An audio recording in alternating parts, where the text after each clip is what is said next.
So hello student, कैसे हैं आप सभी। आई होप कि आप सभी बहुत ही अच्छे होंगे। तो आज हम पढ़ने वाले हैं अकाउंट के कुछ बेसिक कॉन्सेप्ट है जिसका मीनिंग आपको पता होना चाहिए। तो हम सबसे पहले स्टार्ट करते हैं आज एंटिटी कॉन्सेप्ट से। तो एंटिटी कॉन्सेप्ट होता क्या है। तो एंटिटी कॉन्सेप्ट ये कहता है कि हमारा जो बिजनेस और बिजनेस ओनर है वो दोनों अलग अलग है। मीन्स बिजनेस अलग है और बिजनेस का ओनर अलग है। ठीक है। तो वो कहता है कि entity concept means that the business and its owner are treated as two separate person in accounting. दोनों के अपने अलग अलग बुक्स ऑफ अकाउंट हम बनाते हैं। वो कहता है जो बिजनेस होता है वो सिर्फ रिकॉर्ड करता है अपनी खुद की ट्रांजेक्शन को, यानी कि अगर उसके ओनर ने कोई भी ट्रांजेक्शन की है तो वो उसको रिकॉर्ड नहीं करता है। हम एक सिंपल एग्जांपल से यहाँ पर समझ लेते हैं कि जो मोहन है उसने बिजनेस स्टार्ट किया था 50,000 रुपए से। तो 50,000 रुपए बिजनेस में मानी जाती है कैपिटल। कैपिटल हमने इतनी लगाई है, अपनी पूंजी लगाई है। लेकिन वो कैपिटल बिजनेस के लिए क्या होती है, लाइबिलिटी होती है। क्योंकि यहाँ पर ओनर अलग होता है तो वो उसको आउटसाइडर मानकर चलता है बिजनेस। हालांकि वो कैपिटल हमें रिपेमेंट नहीं करनी होती है, बट स्टिल वो लाइबिलिटी के रूप में ही कंसिडर की जाती है जब हम बैलेंस शीट बनाते हैं। सेकंड वो कहता है कि अगर मोहन ने विड्रॉ किए हैं 5,000 रुपीज अपने पर्सनल यूज के लिए। फॉर एग्जाम्पल उसने अपने बेटे को कोई फोन दिलाया है, ठीक है। कोई अपने बेटे को उसने कोई लैपटॉप दिलाया है उसके कॉलेज पर्पज के लिए, कोई बाइक दिलाई है उसके पर्सनल यूज के लिए, ठीक है। या फिर अपने खुद के पर्सनल यूज के लिए उसने कोई मोबाइल खरीदा है, वॉट एवर, कि उसने अपने पर्सनल यूज के लिए, अपने लिए, अपने घर परिवार के लिए कुछ भी निकाला है, पैसा निकाला है, तो वो क्या है, उसकी ड्रॉइंग होगी, ना कि बिजनेस का खर्चा माना जाएगा। वो बिजनेस का खर्चा नहीं होगा, बिजनेस एक्सपेंस में वो रिकॉर्ड नहीं किया जाएगा, बल्कि वो बिजनेस ओनर का क्या माना जाएगा, एक्सपेंस माना जाएगा। पर्सनल यूज के लिए जो उसने निकाला है उसको ड्रॉइंग माना जाएगा। ठीक है। तो यहाँ पे कुछ की पॉइंट्स है जो हमें याद रखने हैं। पहला है कि बिजनेस की अपनी खुद की सेपरेट एंटिटी होती है, बिजनेस अलग होता है, बिजनेस ओनर अलग होता है। ओनर को हम आउटसाइडर मान कर यहाँ पे चलते हैं। तीसरा वो कहता है कि जो बिजनेस की ट्रांजेक्शन है हम सिर्फ उनको ही रिकॉर्ड करते हैं, पर्सनल ट्रांजेक्शन को हम रिकॉर्ड नहीं करते हैं। चौथा वो कहता है कि हमें हेल्प करता है करेक्ट फाइंड करने में प्रॉफिट और लॉस को। देखो बिजनेस क्या करता है ना कि सिर्फ अपनी खुद की ट्रांजेक्शन को रिकॉर्ड करता है, जो भी उसको प्रॉफिट हुआ, जो उसको लॉस हुआ, एक्सपेंस हुए, तो इससे क्या होता है कि उसका रियल प्रॉफिट और लॉस निकल के आता है। वहीं पर अगर वो किसी भी ओनर की, अपने ओनर की क्या करेगा, अपनी उसकी पर्सनल ट्रांजेक्शन को भी रिकॉर्ड करना शुरू कर देगा, तो क्या होगा कि रियल प्रॉफिट और लॉस बिजनेस का नहीं निकल के आएगा, वो दोनों का ही मर्ज हो जाएगा। ठीक है। तो वन लाइन आंसर के लिए हम क्या देख सकते हैं यहाँ पे एग्जाम में, according to this concept business and owner are separate and only business transaction are recorded. I hope कि आपको एक एंटिटी कॉन्सेप्ट बहुत अच्छे से क्लियर हो गया होगा। तो अब आगे बढ़ते हैं दूसरे कॉन्सेप्ट पर। दूसरा कॉन्सेप्ट है आपका कि अकाउंट क्या होता है। अकाउंट क्या है। In accounting an account is a record of all transaction related to a particular person, asset, liability, income और एक्सपेंस। अकाउंटिंग में अकाउंट को क्या माना जाता है, अकाउंट क्या है, हम जहाँ पर रिकॉर्ड करते हैं, इज अ रिकॉर्ड होता है अकाउंट सारी ही ट्रांजेक्शन का, जो कि किससे रिलेटेड होती है, किसी पर्सन से रिलेटेड हो सकती है, असेट से रिलेटेड हो सकती है, लायबिलिटी से रिलेटेड हो सकती है, किसी इनकम से रिलेटेड हो सकती है, किसी एक्सपेंस से रिलेटेड भी हो सकती है। मीन्स मैं ये कह सकती हूँ अकाउंट एक सेपरेट पेज होता है जहां पर हम क्या लिखते हैं, हम किसी भी एक आइटम की, पर्टिकुलर आइटम की सारी डिटेल्स को लिख रहे होते हैं। जैसे कि बिजनेस में क्या होता है ना कि वो कैश की पेमेंट भी होती है, कैश आता भी है, कैश बैंक में जमा भी होता है, ठीक है, उधार भी दिया जाता है। तो वो सारी जितनी भी कैश से रिलेटेड ट्रांजेक्शन होती हैं उसको हम एक ही पेज पर, एक ही बुक्स ऑफ अकाउंट में लिख रहे होते हैं, उसको बोलते हैं हम अकाउंट। ठीक है। ऐसे हमारे cash, bank, rent, purchase, sales, बहुत सारी ट्रांजेक्शन यहाँ पे होती हैं।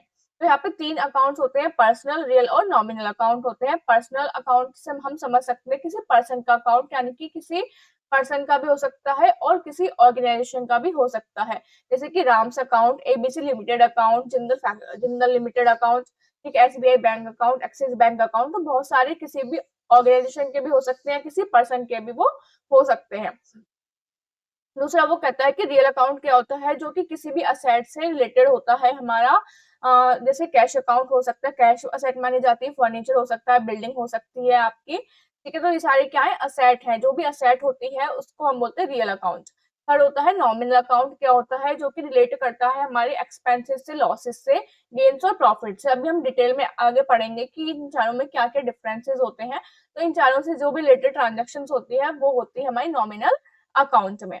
ठीक है। ऐसे एग्जाम्पल देखो, अगर किसी शॉप ओनर ने क्या किया कि इन्वेस्ट किए 50,000 रुपए, तो वो क्या है, कैपिटल अकाउंट, जो हमने अभी एंटिटी कॉन्सेप्ट में पढ़ा था। अगर उसने 10,000 रुपीज के गुड्स परचेज किए तो वो क्या हो गया, उसका परचेज अकाउंट हो गया। ठीक है, तो परचेज अकाउंट हो गया वो उसका। थर्ड हो गया पेज रेंट। रेंट क्या है, 2,000 रुपीज है तो वो क्या हो गया, रेंट अकाउंट हो गया। रेंट क्या होता है, एक्सपेंस हो गया, तो वो क्या हो गया, हमारा नॉमिनल अकाउंट हो गया। उसने गुड्स परचेज किए, खर्चा है हमारा, एक्सपेंस है, तो वो नॉमिनल अकाउंट में जाएगा। ठीक है, कैपिटल क्या थी हमारे लिए, रियल अकाउंट में जाती है। ठीक है तो आगे पढ़ते हैं हम। इसमें आप यहाँ पर देख सकते हो कि बहुत सारी चीजें लिखी हुई हैं। Every transaction is recorded in the right account to keep our books accurate and useful. Of course सीधी सी बात है कि अगर मैं हर एक ट्रांजेक्शन को प्रॉपर बुक्स ऑफ अकाउंट में मेंटेन नहीं करती हूँ, सही से मेंटेन नहीं करती हूँ, मतलब सही अकाउंट में मेंटेन नहीं करती हूँ, तो मेरे पास कभी भी एक्यूरेट यूजफुल इंफॉर्मेशन नहीं आएगी, मेरे पास कभी भी एक्यूरेट प्रॉफिट लॉस निकल के नहीं आएगा। ठीक है, यहाँ पे बताया गया है कि आपके अकाउंट्स क्यों इंपॉर्टेंट होता है। हमें हेल्प करता है प्रॉफिट लॉस को कैलकुलेट करने में, हमें हेल्प करता है फाइनेंशियल रिकॉर्ड को ऑर्गेनाइज करने में, हमें फाइनेंशियल पोजीशन बताता है किसी भी बिजनेस की, या फिर हमें हेल्प करता है किसी भी डिसीजन मेकिंग में जब हमें बिजनेस में कोई भी डिसीजन लेना होता है। तो आगे बढ़ते हैं कि ड्राइंग इन अकाउंट्स। ड्राइंग हमने एंटिटी कॉन्सेप्ट में पढ़ी थी। ड्राइंग क्या होती है, जब भी कोई भी ओनर अपने पर्सनल यूज के लिए कुछ पैसा, कुछ गुड्स निकालता है तो उसको हम बोलते हैं ड्राइंग। ठीक है, मीन्स गुड्स मनी और goods withdrawn bye the owner from the business for personal use. ठीक है, ये बिजनेस का एक्सपेंस नहीं होता है, ये कैपिटल को रिड्यूस कर देता है, उसकी खुद की इन्वेस्टमेंट को। ये कैश में भी हो सकता है, गुड्स में भी हो सकता है, किसी असेट की फॉर्म में भी हो सकता है, और रिकॉर्ड किया जाता है ड्राइंग अकाउंट में अलग से। ठीक है, ये अफेक्ट कैसे करता है, कैपिटल 50,000 की थी, अगर मैंने ड्राइंग, देखो मान के चलो मेरा कोई बिजनेस था, शूज का बिजनेस था, जिसको मैंने 50,000 की कैपिटल लगा के शुरू किया था। अब मैंने उसमें से 5,000 रुपए के शूज निकाल लिए, तो वो मेरी ड्राइंग हो गई। तो मेरी जो रिमेनिंग कैपिटल उस बिजनेस में बचती है अभी, वो बचती है 45,000 रुपए। ठीक है, यहाँ पे आप कुछ एग्जांपल्स देख सकते हो कि हम पहले ही डिस्कस कर चुके हैं ड्राइंग क्या होती है। ठीक है, तो drawing are not losses, they are just withdrawals by the owner, so they reduce capital but do not affect profit directly. वो कहता है कि जो ड्राइंग है वो कोई लॉस नहीं है, वो सिर्फ ओनर्स की कैपिटल को रिड्यूस कर देते हैं, ये हमारे प्रॉफिट पर कोई भी डायरेक्टली इम्पैक्ट नहीं डालते हैं। ठीक है, आगे बढ़ते हैं। बिजनेस ट्रांजैक्शंस क्या होती है। बिजनेस ट्रांजैक्शंस हम हर रोज करते हैं अपनी डे टू डे लाइफ में। अगर मैं कभी फोन परचेस करके लाती हूँ तो ऑफकोर्स वो भी एक बिजनेस ट्रांजैक्शन है, जहाँ से भी मैंने परचेस किया, उसने सेल किया, मैंने परचेस किया, तो वो क्या है, एक बिजनेस ट्रांजैक्शन हो जाती है। हम हर रोज कितने सारे बिजनेस ट्रांजैक्शन कर रहे होते हैं। जो बिजनेस है वो हर दिन क्या करता है, कुछ ना कुछ सेल कर रहा होता है, कुछ ना कुछ परचेस कर रहा होता है, रॉ मटेरियल परचेस करता है, फिनिश गुड्स को वो सेल आउट कर रहा होता है। तो सभी क्या है, हमारी बिजनेस ट्रांजैक्शन है। अब बिजनेस ट्रांजैक्शन अफेक्ट किसको करती है, हमारी फाइनेंशियल पोजीशन को अफेक्ट करती है, हमारे बिजनेस की। ऑफ कोर्स अगर मैंने कुछ परचेज किया तो मेरी फाइनेंशियल पोजीशन कहीं ना कहीं डाउन हो जाती है। अगर मैंने कुछ सेल किया तो मेरे पास प्रॉफिट अर्न हुआ तो मेरी फाइनेंशियल पोजीशन हाई चली जाती है। ठीक है, तो इन सिंपल वर्ड्स में अगर मैं बताऊं, व्हेन अ बिजनेस गिव्स और receives money, it is called a business transaction. जब भी कोई बिजनेस पैसे को, या तो पैसा मिल रहा होता है, पैसा जा रहा होता है, तो दोनों ही वो क्या है, बिजनेस ट्रांजैक्शन उसकी कहलाती हैं। इसमें मनी या फिर मनी की वैल्यू इन्वॉल्व होनी चाहिए। ये must be related to the business से ही रिलेटेड होना चाहिए। अगर ओनर अपने पर्सनल यूज के लिए कुछ भी परचेज करता है तो वो बिजनेस ट्रांजैक्शन नहीं कहलाएगी। मान के चलो मेरा कपड़ों का बिजनेस है, मैं मोबाइल फोन परचेज करके लाती हूँ, तो मोबाइल फोन को परचेज करना मेरी बिजनेस ट्रांजेक्शन नहीं है। ठीक है, अगर मैं वहीं पर क्या करती हूँ कि मैं 5,000 रुपए के कपड़े खरीद कर लाती हूँ, जिसको मैं आगे सेल आउट करने वाली हूँ अपनी शॉप पर, तो वो मेरे लिए बिजनेस ट्रांजेक्शन होती है। ठीक है, इनको बुक्स ऑफ अकाउंट मेंटेन करना होता है, और कैश और क्रेडिट दोनों में हो सकती है। ऑफकोर्स बिजनेस में हमेशा हर चीज कैश के थ्रू फॉर्म में नहीं होती है, कुछ चीजें क्रेडिट की फॉर्म में भी हो रही होती है, उधार भी सेल आउट, उधार भी लिया जाता है, उधार दिया भी जाता है। ठीक है, यहाँ पे एग्जांपल देख सकते हो, रवि ने गुड्स सोल्ड किए 5,000 रुपए के, तो वो सेल्स ट्रांजेक्शन हो जाती है। रवि ने रेंट पे किया तो वो एक्सपेंस हो जाता है किसी बिजनेस ट्रांजेक्शन का, तो वो किसी भी फॉर्म में हो सकती है। सिंपल सी बात है कि इसमें मनी या मनी की वैल्यू टर्म्स इंक्लूडेड होनी चाहिए। अगर मनी का कोई भी फैक्टर नहीं है वहां पर, तो कोई भी बिजनेस ट्रांजेक्शन नहीं मानी जाती है। आगे बढ़ते हैं। कैपिटल क्या होता है, जो एक ओनर लगाता है बिजनेस शुरू करने के टाइम पर, वो क्या है, कैपिटल होता है। कैपिटल दो तरह का हो सकता है, ओनर कैपिटल या बोरोड कैपिटल। ओनर कैपिटल जो मैंने खुद अपने पास से लगाया, कि मान के चलो मेरे पास 10,000 रुपए थे भाई, मैंने सोचा कि चलो बिजनेस शुरू करना है, 10,000 रुपए मेरे पास है, तो 10,000 तो मैंने लगा दिए, वो क्या हो गया, ओनर्स कैपिटल। 5,000 रुपए मैंने मार्केट से उधार ले लिया, ठीक है, अपने पापा से उधार ले ली, तो वो क्या है, मेरी बोरोड कैपिटल होती है। ठीक है, अब ओनर्स कैपिटल मेरी इक्विटी, प्रेफरेंस, डेब्ट, किसी भी चीज से मैं रेज कर सकती हूँ। ठीक, उसके मतलब मुझे उसके ना बिजनेस के, मैंने कहा ना कि क्या होती है, लायबिलिटी होती है हमारे लिए, तो ऐसा नहीं है कि मैंने सिंपली लगा दी। छोटे बिजनेस की बात नहीं कर रही हूँ मैं, बड़े बिजनेसेस की बात कर रही हूँ। तो मुझे अपने जो बिजनेस होता है वो अपने शेयर्स इशू करता है, और मैं उसके शेयर्स टेक ओवर कर रही होती हूँ, उसके शेयर्स को परचेज कर रही होती हूँ, चाहे वो इक्विटी के फॉर्म में हो, चाहे वो प्रेफरेंस शेयर हो, चाहे वो डिवेंचर्स हो। मैं ऐसा नहीं है कि डायरेक्ट पैसे लगा देती हूँ, बिजनेस के शेयर्स इशू होते हैं, वो शेयर्स मैं परचेज करती हूँ। ठीक है। दूसरी होती है बोरोड कैपिटल, यानी कि उधार ली हुई कैपिटल, किसी से मैंने बाहर से उधार ली है, वो मैं इंडिया से भी ले सकती हूँ, इंडिया के बाहर से भी किसी से ले सकती हूँ। इंडिया से जैसे किसी बैंक से ले ली, मैंने अपनी किसी फाइनेंशियल इंस्टीट्यूशन से ले ली, किसी पब्लिक से ले ली, या फिर किसी भी अपनी फैमिली मेंबर से ले ली। ठीक है। बाहर इंडिया से किसी बैंक से ले ली, फॉरेन बैंक से, किसी फॉरेन इंस्टीट्यूशन से मैंने अगर कोई भी अमाउंट ली है, किसी इंडिविजुअल से ली है मैंने। ठीक है। आई होप कि आपको ये समझ आ गया होगा। तो एग्जाम्पल दिया है, रवि ने स्टार्ट किया है एक बिजनेस, जिसने इन्वेस्ट किया है 5 लाख रुपए अपनी खुद के लिए, खुद के 5 लाख रुपए इन्वेस्ट किए हैं, और बैंक से उसने 2 लाख का लोन लिया है, तो दैट मीन्स उसने टोटल 7 लाख रुपए इन्वेस्ट किए हैं। तो उसमें बोरोड कैपिटल और ओन्ड कैपिटल दोनों ही हमारी क्या होती है, इंक्लूडेड होती हैं। ठीक है। कुछ की पॉइंट्स यहाँ पे दिए हुए, कैपिटल क्या है, किसी भी बिजनेस की बैकबोन होती है। ऑफ कोर्स सिंपल सी बात है, without capital you can't start your own business. ये कैश या असेट दोनों की फॉर्म में हो सकती है। मानो कि मेरा कोई इंस्टीट्यूशन मुझे खोलना था और मेरे पास प्रॉपर्टी बची हुई है पहले से, तो मैं क्या कर सकती हूँ, मैं उसी में स्टार्ट कर सकती हूँ अपना बिजनेस, कोई भी इंस्टीट्यूशन में स्टार्ट कर सकती हूँ। ठीक है। और थर्ड है कि owner capital doesn't have to be repaid, कि मैंने पहले भी बताया है कि कैपिटल रिपेड नहीं की जाती है, वो सिर्फ लायबिलिटी मानी जाती है, कंसिडर की जाती है, बट उसकी रिपेमेंट नहीं की जाती है। Borrowed capital has to be repaid with interest, वो कहता है कि बोरोड कैपिटल जो होती है, बट वो मुझे रिपे करनी पड़ती है, क्योंकि वो मेरी खुद की नहीं है, वो मैंने किसी और से उधार ली है, तो उसको तो मुझे रिपेमेंट करनी पड़ती है। ठीक है। हेल्प करती है हमें स्टार्ट करने में, हमारे बिजनेस को, उस बिजनेस को रन करने में भी हमें हेल्प करती है ये। हमें सपोर्ट करती है डे टू डे ऑपरेशन में, हमारी ग्रोथ में। ठीक है, कि हम कैसे डे टू डे ऑपरेशन को शुरुआत कर सकते हैं, स्टार्ट कर सकते हैं। ठीक है। इंक्रीज द, ये हमारी इंक्रीज करती है हमारे ट्रस्ट को, हमारी क्रेडिटवर्दीनेस को, किसी भी बिजनेस की कैपिटल, हम जितनी अच्छी हमने अच्छे से कैपिटल लगाई होती है, हमारे बिजनेस का ट्रस्ट भी उतना ही इंक्रीज हो जाता है मार्केट में, उतनी ही उसकी क्रेडिटवर्दीनेस होती है। ठीक है। आगे बढ़ते हैं कि लायबिलिटीज क्या होती है, किसी भी अकाउंट में लायबिलिटीज वो है जो हमने बाहर से पैसा लिया होता है बिजनेस ने, और उसको रिपेमेंट करनी होती है। Liability are the amounts that a business owes to others, यानी कि जो बिजनेस ने खुद दूसरों से लिया होता है, किसी बैंक से लिया है, किसी क्रेडिटर से लिया है, किसी लैंडर से हमने लिया है। ठीक है। तो लायबिलिटी क्या है, किसी भी बिजनेस के लिए डेप्ट होती है जिसको उसे फ्यूचर में पे करना पड़ता है। देखो एक छोटा सा एग्जांपल लेती हूँ कि अगर मैंने किसी से 5,000 रुपए लिए हैं, तो ऑफकोर्स मुझे इन फ्यूचर में उसको इंटरेस्ट के साथ में पे करना पड़ेगा, वो मेरी लायबिलिटी हो जाती है। ठीक है। ऐसी बिजनेस में भी सेम हमारा चल रहा होता है। मैंने परचेज किया है, कोई सामान उधारी पे, लोन पे लिया है, तो वो मेरी लायबिलिटी हो जाती है, वो मुझे आगे चल के रिपेमेंट करनी होती है। आगे बढ़ते हैं कि टाइप्स क्या होते हैं लायबिलिटीज के। करंट लायबिलिटी हो सकती है, नॉन करंट हो सकती है, कंटीजेंट भी हो सकती है। करंट लायबिलिटी से मतलब है कि जो 1 साल के लिए होती है, मतलब मुझे 1 साल में ही पेमेंट करनी होती है, मैं 1 साल से ज़्यादा के लिए उस पेमेंट को इंक्रीज़ नहीं कर सकती हूँ। जैसे कि मेरे शॉर्ट क्रेडिटर्स होते हैं, मैंने कुछ सामान परचेज़ किया रॉ मटेरियल, तो ऑफ कोर्स मुझे 1 साल के अंदर ही रीपेमेंट करनी पड़ती है। कुछ बिल पेबल्स होते हैं, आउटस्टैंडिंग एक्सपेंसेस होते हैं, जो हो चुके हैं बट मैंने अभी तक पेमेंट नहीं किया। जैसे कि रेंट हो गया मेरा, रेंट महीने के महीने मुझे पे करना होता है, जैसे महीना हो गया, 30 तारीख हो गई, बट मैंने पे नहीं किया, तो 30 तारीख के बाद 1 तारीख को वो क्या हो जाएगा, मेरे लिए आउटस्टैंडिंग एक्सपेंस बन जाएगा। बैंक ओवरड्राफ्ट क्या होता है, जब मेरे अकाउंट में जितने पैसे थे, मैंने उससे ज्यादा अमाउंट उसमें से निकाल ली है, तो मेरे लिए क्या हो जाता है, बैंक ओवरड्राफ्ट हो जाता है, जिससे मुझे 1 साल के अंदर अंदर रिपेमेंट करनी पड़ती है उसकी।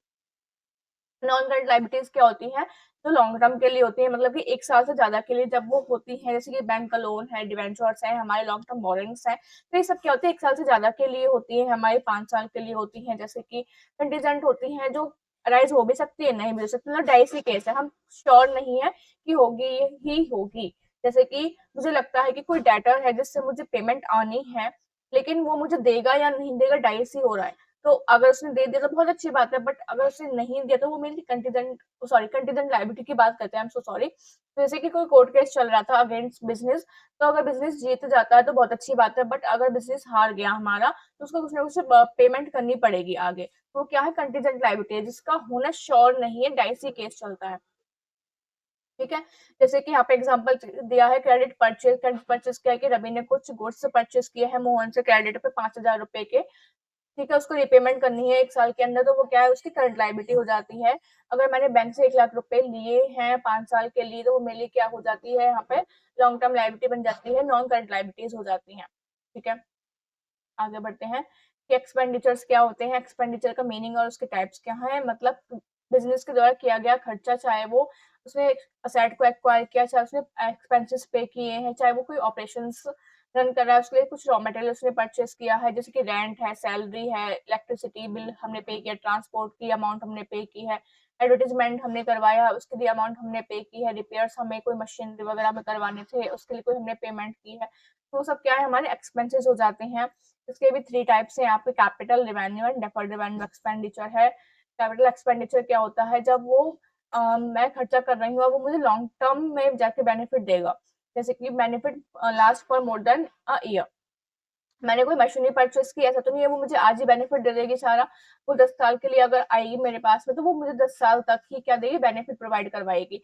अगर मैंने कोई बिल्डिंग परचेस की, तो वो जब तक मेरे पास रहेगी, जब तक मैं उसको सेल आउट नहीं कर दूंगी, ठीक है, वो तब तक मुझे क्या देती रहेगी, बेनिफिट प्रोवाइड करवाती रहेगी। ठीक है, तो वो सब क्या है, मेरा कैपिटल एक्सपेंडिचर हो जाता है। नेक्स्ट है मेरा रिवेन्यू एक्सपेंडिचर है, जो डे टू डे ऑपरेशन होते हैं और जिसका जो बेनिफिट है वो शॉर्ट पीरियड के लिए होता है, यूजुअली 1 ईयर के लिए ही होता है। ठीक है, जैसे कि मैं रेंट पे करती हूँ, सैलरी पे करती हूँ, इलेक्ट्रिसिटी बिल मैं देती हूँ, तो वो शॉर्ट पीरियड के लिए ही बेनिफिट्स होते हैं। ठीक है, 1 साल से कम के लिए ही होते हैं। नेक्स्ट डेफर्ड रेवेन्यू एक्सपेंडिचर, मतलब जो एक बार खर्चा तो कर दिया, बट उसका जो राइट ऑफ है, मतलब वो रिटर्न ऑफ होता है, वो मेरा वो over the last year over time होता रहता है।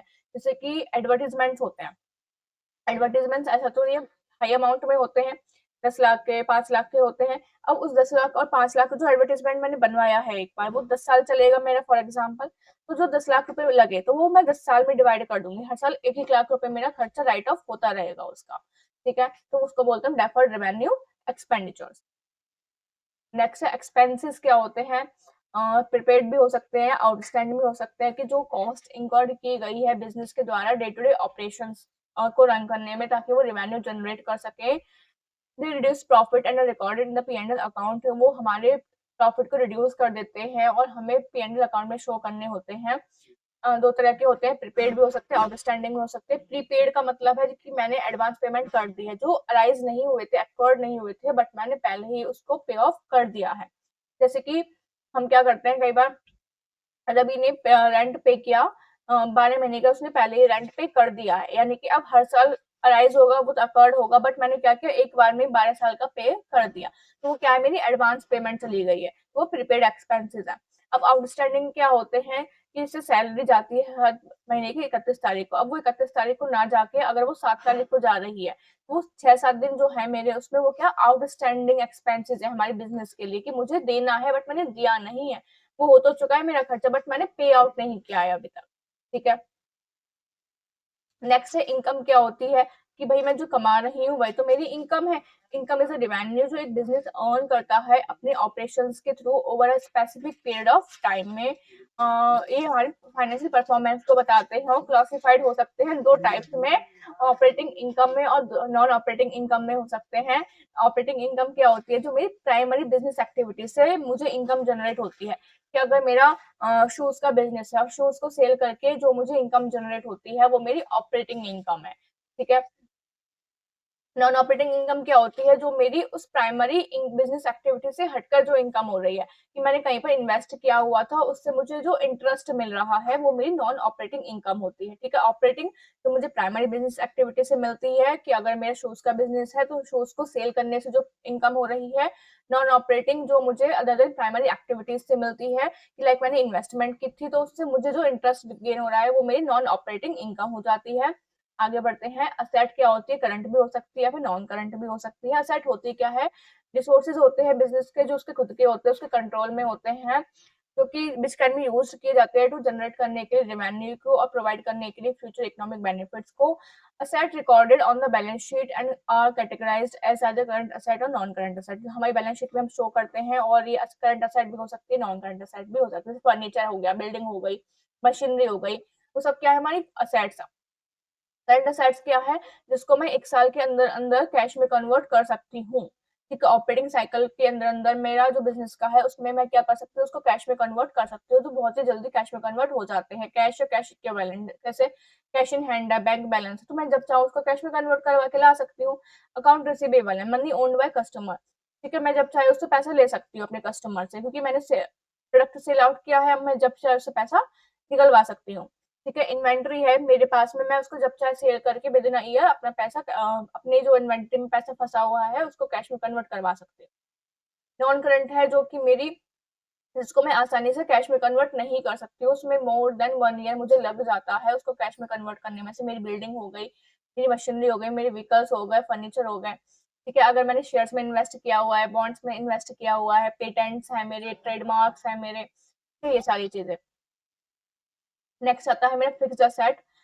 फिक्स असेट टेंजिबल भी हो सकती है, इंटेंजिबल भी हो सकती है। फिक्स असेट क्या होती है, लॉन्ग टर्म सोर्स होते हैं किसी भी बिजनेस के, ठीक है, जिसको हम कैश में जल्दी से कन्वर्ट नहीं कर सकते हैं, 1 साल के अंदर वो कन्वर्ट नहीं होते हैं, उनको 1 साल से ज्यादा लगता है कन्वर्ट होने में। टेंजिबल इंटेंजिबल दोनों हो सकते हैं। टेंजिबल में जिसको हम देख सकते हैं, टच कर सकते हैं, फेल्ट कर सकते हैं, जैसे हमारी मशीनरी, हमारी बिल्डिंग, ठीक है, हमारी व्हीकल्स, ये सारी क्या है, हमारी टेंजिबल फिक्स्ड एसेट, जिसको हम देख सकते हैं, छू सकते हैं, फील कर सकते हैं।